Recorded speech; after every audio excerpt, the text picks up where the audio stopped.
céticos, ou baseou-se também de haver uma certa teoria de multiverso, de haver vários universos em cada um houve um filho diferente?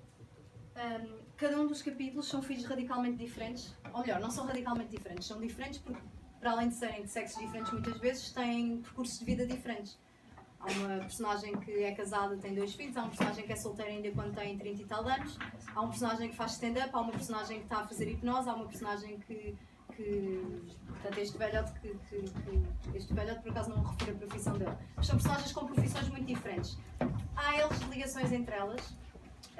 Por exemplo, ver um episódio de criança que apareça várias vezes nos vários filhos, embora sejam filhos diferentes. Há também depois a relação deles com os pais deles que aparece várias vezes, portanto, embora eu em alguns capítulos tenha feito, imagina, o filho olhar para a mãe de uma forma muito diferente do que um outro filho olha, portanto um filho ser muito apegado à mãe e o outro achar que a mãe, que é muito distante da mãe, gosta mais do pai.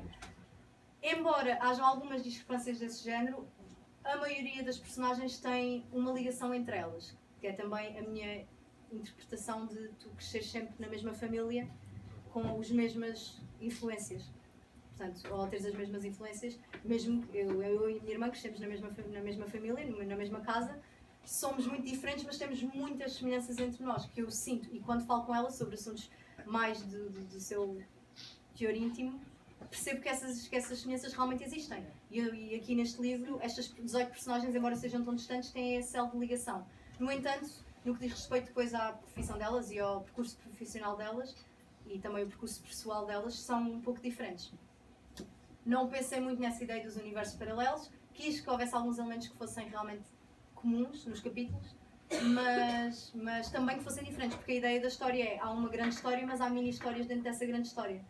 Tu apegas-te a uma personagem pela história pessoal dela e ao mesmo tempo estás a conhecer aquela família que é constante. Depois na seguinte, de repente pegas-te ela e ela de repente foge. Mas depois tens a seguinte, apegas-te a ela, que fala de uma forma diferente, e através dela vais conhecendo uma outra parte da família, da mesma família. Entretanto essa desaparece. E sempre assim. Portanto tens sempre uma família constante, uma história constante.